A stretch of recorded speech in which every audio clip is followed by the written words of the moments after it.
ناظرین، آپ نے یہ تو سنا ہوگا کہ ہر انسان کی تقدیر، کائنات کے تمام معاملات لوح محفوظ میں درج ہیں کہ کون انسان کب پیدا ہوگا، اسے کب موت آئے گی اور دنیا میں اس کے حصے کتنا رزق آئے گا۔ یہ سب کچھ لوح محفوظ میں لکھا جا چکا ہے۔ لیکن دوستو، کیا آپ جانتے ہیں کہ یہ لوح محفوظ کیا چیز ہے، یہ کس جگہ موجود ہے اور اس میں کیا کچھ لکھا گیا ہے اور یہ کب بنایا گیا؟ ناظرین، اگر آپ اس بارے میں نہیں جانتے تو ہماری آج کی ویڈیو اسی موضوع پر بنائی گئی ہے۔ ویڈیو انتہائی مفید معلومات پر مبنی ہے، اس لیے ویڈیو کو آخر تک ضرور دیکھیے گا۔ لوح محفوظ عربی زبان کا لفظ ہے۔ لوح عربی میں تختی کو کہتے ہیں۔ اس کو لوح محفوظ، کتاب مبین اور کتاب مکنون بھی کہا جاتا ہے۔ یہ کتاب چھپی ہوئی ہے اور شیاطین کی پہنچ سے بہت دور ہے۔ اس کتاب کی حفاظت اللہ تعالیٰ کے پاک فرشتے کرتے ہیں۔ شیاطین اس کتاب تک نہیں پہنچ سکتے۔ لوح محفوظ میں جو کچھ لکھا ہوا ہے وہ محفوظ ہے، یعنی اس کی حفاظت کی جاتی ہے اور اس میں کوئی تبدیلی نہیں کر سکتا۔ شیطان وہاں پر جا نہیں سکتے اور نہ ہی وہاں سے کوئی خبر حاصل کر سکتے ہیں، کیونکہ اس کا پہرا بہت سخت ہے۔ دوستو، روایات کے مطابق لوح محفوظ اللہ تعالیٰ نے آسمان اور زمین کی تخلیق سے 50,000 سال پہلے تخلیق فرمائی تھی۔ صحیح مسلم کی حدیث کے مطابق حضرت محمد صلی اللہ علیہ وآلہ وسلم نے فرمایا، جب اللہ تعالیٰ نے مخلوقات کو پیدا فرمایا تو لوح محفوظ میں یہ لکھ دیا کہ میری رحمت میرے غصے پر غالب ہے۔ اللہ تعالیٰ کے پاس عرش پر یہ تحریر موجود ہے۔ تو ناظرین، لوح محفوظ عرش پر اللہ تعالیٰ کے پاس موجود ہے اور اللہ تعالیٰ نے اس پر یہ تحریر کر کے اپنی رحمت کے بے انتہا وسیع ہونے کا اعلان کیا ہے۔ حضرت ابن عباس رضی اللہ تعالی عنہ سے روایت ہے کہ اللہ تعالیٰ نے لوح محفوظ میں سب سے پہلے یہ درج کیا کہ میں اللہ ہوں، میرے سوا کوئی عبادت کا مستحق نہیں۔ حضرت محمد صلی اللہ علیہ وآلہ وسلم اللہ تعالیٰ کے رسول ہیں۔ جس نے میرے فیصلے کو تسلیم کر لیا اور میری نازل کردہ مصیبت پر صبر کیا اور میری نعمتوں کا شکر ادا کیا تو میں نے اسے صدیق لکھا ہے اور میں اسے صدیقین کے ساتھ ہی اٹھاؤں گا۔ اور جس نے میرے فیصلے کو تسلیم نہیں کیا اور میری نازل کردہ مصیبت پر صبر نہ کیا اور میری نعمتوں کا شکر ادا نہ کیا تو میرے سوا جسے چاہے مرضی اپنا معبود بنا لے۔ قرآن مجید میں سورہ بروج آیت نمبر 21 اور 22 میں ارشاد باری تعالی ہے، یہ تو قرآن ہے بہت عزت والا، لوح محفوظ پر لکھا ہوا۔ ان آیات سے پتہ چلتا ہے کہ قرآن پاک بھی لوح محفوظ میں درج ہے۔ قرآن پاک جس کتاب میں موجود ہے وہ صحیفے بہت پاکیزہ ہیں، ان کو کوئی چھو نہیں سکتا ماں سوائے ان کے جو پاک اور صاف ہوں، یعنی عزت والے فرشتے ہی لوح محفوظ کو چھو سکتے ہیں۔ لوح محفوظ ان فرشتوں کے ہاتھ اور ان فرشتوں کے قبضے میں ہے۔ اس سے پتہ چلتا ہے کہ اصل قرآن پاک لوح محفوظ میں موجود ہے اور ہمارے پاس جو قرآن پاک ہے وہ اس قرآن پاک کی ایک کاپی ہے۔ حضرت انس بن مالک رضی اللہ تعالی عنہ بیان کرتے ہیں کہ لوح محفوظ حضرت اسرافیل علیہ السلام کے سامنے موجود ہے۔ حضرت اسرافیل علیہ السلام اللہ تعالیٰ کے وہی فرشتے ہیں جو قیامت قائم ہونے پر سور پھونکیں گے۔ روایات میں ہے کہ لوح محفوظ حضرت اسرافیل علیہ السلام کے ماتھے کو جا لگتی ہے۔ حضرت اسرافیل علیہ السلام زمین کی طرف نگاہیں جھکائے کھڑے ہیں۔ جب لوح محفوظ ان کے ماتھے پر لکھی ہے تو وہ نظر جھکا کر اس کو دیکھتے ہیں۔ یہ لوح محفوظ جنوں، شیاطین اور ہر قسم کی بدی کی طاقتوں سے اتنی دور ہے کہ جس کا اندازہ بھی نہیں لگایا جا سکتا۔ لوح محفوظ میں موجود تقدیریں اور امور کائنات میں کس طرح نازل ہوتے ہیں؟ دراصل پورا پروگرام لوح محفوظ سے لوح دوئم پر آتا ہے۔ یہ لوح محفوظ جیسی ہی ایک تختی ہے۔ لوح دوئم سے یہ پروگرام الگ الگ انفرادی طور پر تمام جانداروں تک پہنچایا جاتا ہے۔ چونکہ اس پروگرام میں انسانی ارادے بھی شامل ہوتے ہیں، جیسے کسی انسان نے کوئی کام کرنا ہے تو یہ کام اس کے ذہن میں اسی طرح وارد ہوتا ہے، پھر اس کام میں انسان اپنا ذاتی ارادہ شامل کرتا ہے، پھر وہ اس کام کو سر انجام دیتا ہے۔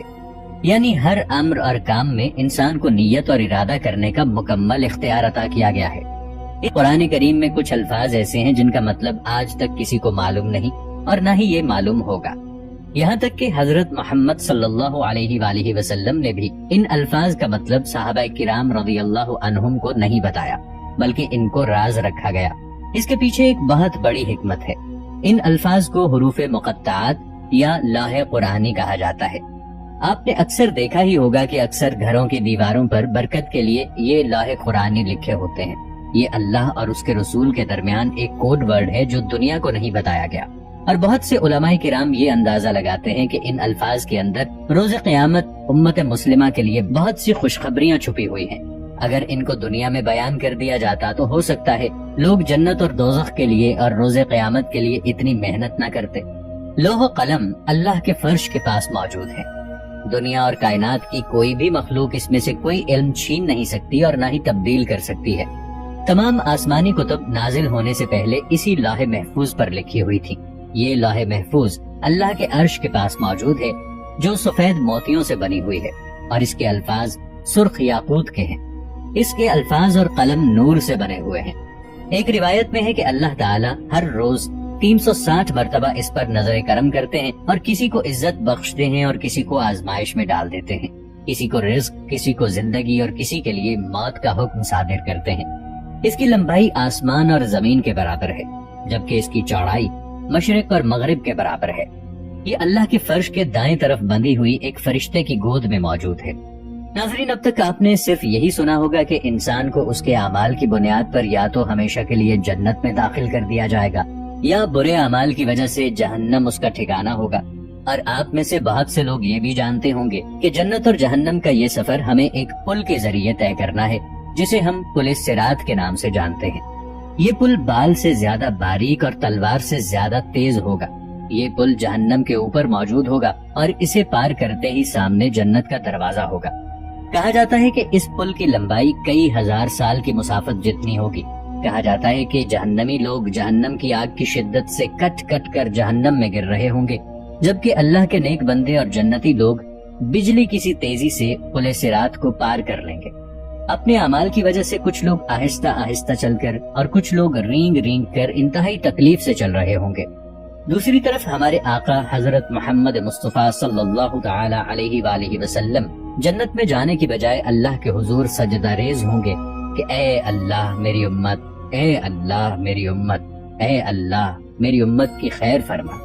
ذرا تصور کیجئے وہ نبی رحمت للعالمین کہ جن کی گود میں کھیلنے والے ان کے نواسوں اور ان کے گھر والوں کو ذبح کر دیا گیا ہو، ان پر تشدد کیا گیا ہو، خود مسلمانوں نے ان پر طرح طرح کی تکالیف ڈھائی ہوں، وہ نبی زیر سجدہ آنسوں سے تر اللہ تعالیٰ سے عرض کر رہے ہیں اے اللہ میری امت، اے اللہ میری امت کی خیر کر دے۔ تو اللہ تعالیٰ تمام مسلمانوں کو جنت میں داخل کر دے گا، ماں سوائے ان کے جو خود جنت میں نہ جانا چاہتے ہوں گے، یعنی کفار اور مشرکین۔ دوستو، ہمارے ذہن میں اکثر یہ سوال آتا ہے کہ کیا ہمارے نبی حضرت محمد صلی اللہ علیہ وآلہ وسلم بھی پل صراط کو پار کر کے جنت میں پہنچے ہوں گے؟ کیا تمام انبیاء علیہ السلام کو بھی اسی طرح پل صراط پار کرنا پڑے گا؟ تو دوستو، اس کا جواب ہے جی نہیں، کیونکہ ایک حدیث شریف میں یہ بیان ہوتا ہے کہ اللہ تعالیٰ کے نبی حضرت محمد مصطفیٰ صلی اللہ تعالی علیہ وآلہ وسلم نے ارشاد فرمایا کہ اللہ تعالیٰ حضرت محمد صلی اللہ علیہ وآلہ وسلم کی امت میں سے 4 لاکھ لوگوں کو بغیر حساب و کتاب کے جنت میں داخل کرے گا۔ اب اس حدیث مبارکہ سے یہ ظاہر ہوتا ہے کہ حضرت محمد صلی اللہ علیہ وآلہ وسلم اور آپ کی امت میں سے تمام شہداء، آپ کے اہل بیت اور آپ صلی اللہ علیہ وآلہ وسلم کی تمام ازواج مطہرات اور اللہ تعالیٰ کے نیک بندے 4 لاکھ لوگوں میں شامل ہوں گے، جنہیں بنا کسی امتحان سے گزارے پل صراط سے پار کروا کے جنت کے دروازے تک پہنچا دیا جائے گا۔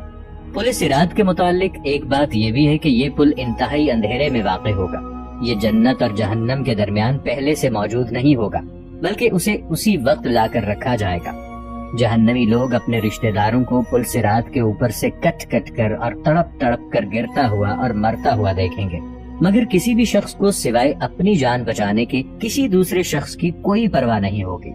اللہ تعالیٰ سے یہی دعا ہے کہ اللہ تعالیٰ ہمیں پل صراط سے بآسانی گزرنے کی توفیق عطا فرمائے، اور لوح محفوظ میں ہماری یہ تقدیر لکھی جا چکی ہو کہ ہم جنت میں اپنے پیارے نبی حضرت محمد صلی اللہ علیہ وآلہ وسلم کے ساتھ ہوں۔